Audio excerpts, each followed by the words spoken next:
Baiklah, kita bertemu lagi selepas menelusuri berkenaan dengan kepentingan mempelajari sirah. Ayuh kita mendalami apakah respon ataupun apakah yang disebut oleh tokoh-tokoh Islam, sarjana seni Islam berkenaan dengan sirah.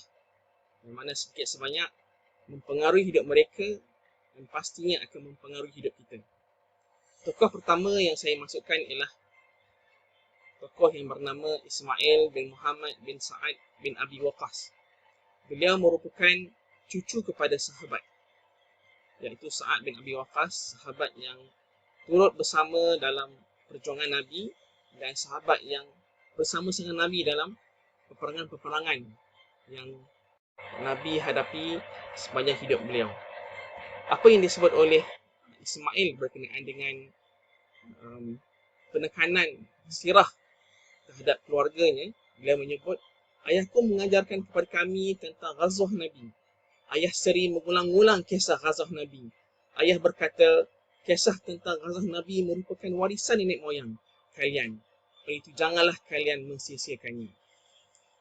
Jika bagi seorang tabi'in meletakkan kepentingan mempelajari sirah dan merupakan warisan nenek moyang yang disebut-sebut dalam perbualan, dalam penceritaan kepada anak dan keluarganya, bagaimana dengan zaman kita? Bagaimana dengan kita?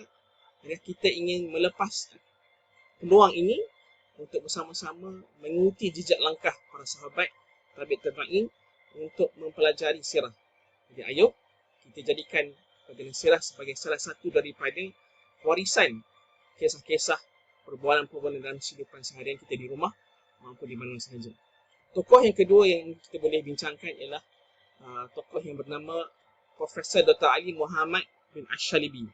Beliau merupakan seorang pada sebuah buku sejarah yang lengkap, yang sangat komprehensif, iaitu Sejarah Lengkap Rasulullah SAW. Beliau menyebut dalam bukunya, bertahun-tahun sudah saya hidup mempelajari Al-Quran dan Sirah Nabawiyah.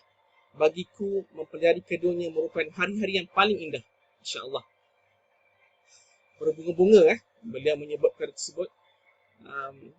Tidak bosan dan tidak rasa jemu untuk turut membaca dan mempelajarinya. Bagaimana kita insyaAllah melalui sirah ini akan turut melihat, menyusuri apakah kisah-kisah dan juga sejarah Nabawiyah. Profesor Dr. Ali Muhammad Ash-Shalibi. Seterusnya tokoh yang ketiga ialah Muhammad Ibn Hazm rahimahullah. Beliau juga ada menyebut berkenaan dengan sirah. Kita lihat. Beliau berkata, bagi yang mengkaji secara saksama sirah Nabi Muhammad SAW yang agung ini, akan membenarkan dan mempersaksikan bahawa beliau adalah benar-benar Rasulullah. Dengan kisah ini sahaja kita dapat merasakan Rasulullah ni memang pesuruh Allah. Andaikan beliau tidak memiliki mukjizat selain sirahnya, maka sudah cukup. Jadi betapa mempelajari sirah ini akan membolehkan kita mengenali karakter Nabi Muhammad, mengenali tindakan beliau, apakah dia pergaulan dan juga suasana ketika itu. Ia akan membantu kita melihat bagaimana Rasulullah SAW hidup pada zaman tersebut bersama dengan para sahabat dan menjalankan tanggungjawab beliau sebagai seorang Rasul Allah. Ini dicatatkan dalam sebuah buku Al-Milal wa An-Nihal. Muhammad Ibn Hazm rahimahullah menyebut tentang sirah. Tokoh seterusnya yang kita ingat yang memperkatakan tentang sirah ini ialah Profesor Dr. Abdul Hamid Al-Ghazali. Menarik apa yang disebut oleh beliau. Beliau merupakan penulis bagi perkara asas dalam agenda kebangkitan ummah, menyebut sejarah manusia merupakan suatu khazanah yang menyimpan segala pengalaman yang pernah dilalui oleh manusia yang berjaya dan juga yang gagal. Hakikat itulah. Ada yang berjaya, ada yang gagal. Oleh itu, sesiapa sahaja yang merancang untuk melakukan perubahan dalam sistem masyarakat perlu mengetahui sejarah manusia supaya mereka tidak menempuh jalan mati. Dari rentetan sejarah, mereka mengambil pengajaran. Sejarah yang manakah yang paling agung, yang paling lengkap, yang paling mulia untuk dilihat? Tidak lain tidak bukan ialah sejarah bagaimana kehidupan Nabi Muhammad SAW. Daripada beliau lahir sampailah beliau wafat. Penuh dengan suasana, latar dan juga keadaan yang banyak pengajaran-pengajaran yang boleh kita ambil daripadanya. Jadi marilah kita sama melihat sirah ini sebagai satu panduan pada kita dan bertutup untuk membantu kita dalam kehidupan kita pada ketika ini. Dan tokoh yang terakhir yang menceritakan tentang kepedulian mereka tentang sirah ini ialah bukan ialah Syekh Ustaz Hasan Al-Banna. Beliau merupakan pengasas kepada pergerakan Ikhwanul Muslimin dan beliau menekankan juga berkenaan dengan sirah. Beliau menyebut di dalam risalahnya yang bertajuk Hala Tuju Dakwah Kita, menonjolkan bahawa mempelajari sirah dan sejarah adalah penting untuk menggaji faktor kebangkitan ummah. Kebangkitan mana-mana bangsa bermula dalam keadaan lemah hingga ia dilihat mustahil akan berlaku. Walaupun kelihatan mustahil, namun sejarah membuktikan kesabaran, ketabahan, kebijaksanaan dan ketekunan akan membawa kebangkitan ini yang bermula dalam keadaan itu lemah, tak berkeupayaan ke puncak kejayaan yang diidamkan oleh para pendokong ini.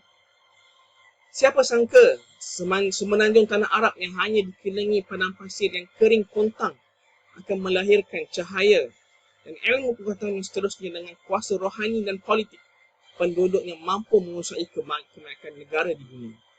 Kita lihat sekarang ni bagaimana umat Islam, alhamdulillah, walaupun berada dalam banyak cabaran-cabaran, tapi daripada Semenanjung Arab itu berkembang. Bukan hanya di Semenanjung Arab saja, tapi dia berkembang hinggalah ke seluruh dunia. Jadi perkara ini mustahil dengan keadaan yang sangat terhad, padang pasir yang kering kontang. Tapi dengan cahaya, dengan ilmu pengetahuan, dengan kesungguhan, dengan ketabahan, kebijaksanaan, dengan pengorbanan yang tinggi oleh para sahabat dengan Rasulullah SAW, alhamdulillah Islam itu sampai pada kita. Jadi sekarang ni persoalannya, sampai pada kita, ke mana kita nak bawa Islam ini? Pada diri kita sahaja atau kita melebarkan lagi? Jadi marilah sama-sama dari sirah ini kita akan mengembangkan kefahaman kita, mengembangkan pelibatan kita, penghayatan dan juga melihat apakah peranan kita untuk meningkatkan ataupun membantu Islam untuk terus berdiri. Al-Islam ya'lu wa la yu'la alaih, insya-Allah. Jadi Islam tinggi dan tiada lebih tinggi daripada Islam.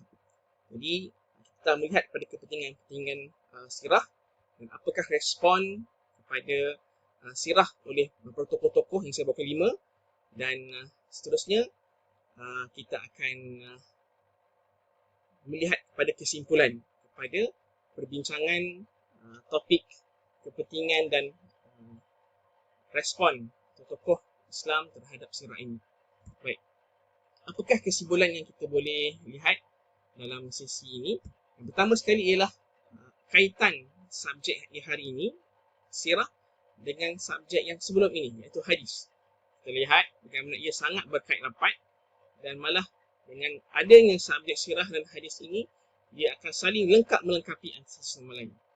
Yang kedua, kita telah melihat secara gambar keseluruhan pelajaran sirah tingkatan 2 yang mana berkaitan dengan tingkatan 1 dan penulisannya dalam tingkatan 2, tingkatan 3. Yang ketiga, kita juga melihat tentang kepentingan mempelajari sirah. Hari ini, sebentar tadi, kita melihat tentang contoh-contoh kepedulian tokoh Islam terhadap sirah. Okay. Jadi, melihat pada 4 perkara ini, tamatlah sudah sesi kita.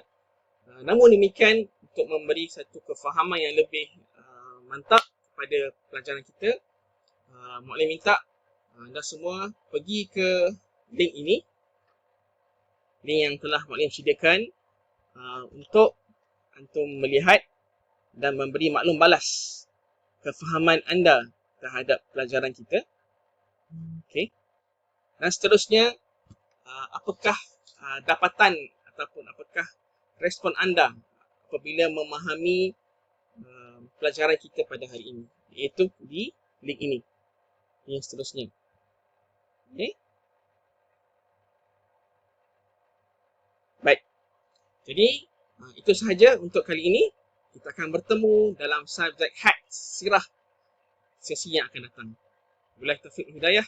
Wassalamualaikum warahmatullahi taala wabarakatuh.